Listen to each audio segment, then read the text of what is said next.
বৃহস্পতিবার 2 দিনের রাষ্ট্রীয় সফরে বেইজিংয়ে চীনা প্রেসিডেন্টের সঙ্গে দ্বিপক্ষীয় বৈঠক করেন রুশ প্রেসিডেন্ট।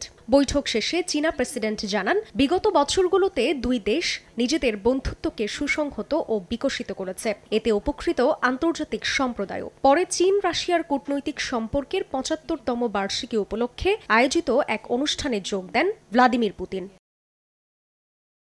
পুতিনের সফরের প্রথম দিনে দ্বিপাক্ষিক বাণিজ্যের ক্রমবর্ধমান উন্নতি সহ সম্পর্কের নতুন যুগে প্রবেশের অঙ্গীকার ব্যক্ত করে যুক্তরাষ্ট্রের দুই শক্তিশালী প্রতিদ্বন্দ্বী। নিজেদের মধ্যে অটুট বন্ধুত্বের প্রশংসা করেন নেতারা। বিশ্বে ন্যায্যতা ও ন্যায়বিচার সমুন্নত রাখতে মস্কো বেইজিং একসঙ্গে কাজ করে যাচ্ছে বলেও মন্তব্য করেন দুই ক্ষমতাধর প্রেসিডেন্ট। এদিন বাণিজ্যিক প্রতিরক্ষা সহ তাইওয়ান নিয়েও যুক্তরাষ্ট্রের দৃষ্টিভঙ্গির সমালোচনা রয়েছে এমন একটি যৌথ বিবৃতিতে স্বাক্ষর করেন পুতিন ও শি। সফরের শেষ দিন চীনের ঐতিহাসিক শহর হারবিনে দুটি দ্বিপক্ষীয় ব্যবসায়িক সম্মেলনে অংশ নেওয়ার কথা রয়েছে পুতিনের। সেই সঙ্গে সেখানে একটি বরফ উৎসবেও যোগ দেবেন তিনি। জয় ব্রাইট লক টেকনোলজি সাধারণ পাউডারের তুলনায় দেয় দ্বিগুণ উজ্জ্বলতা। রিন অ্যাডভান্সড দেয় দ্বিগুণ উজ্জ্বলতা।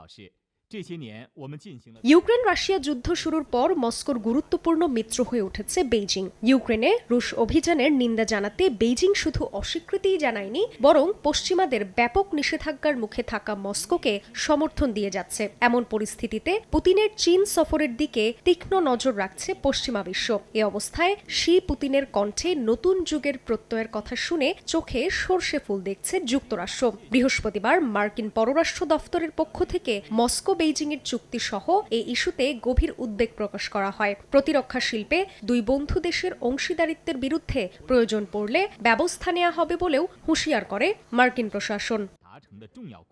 জান্নাতুল সাদিয়া, সময় সংবাদ।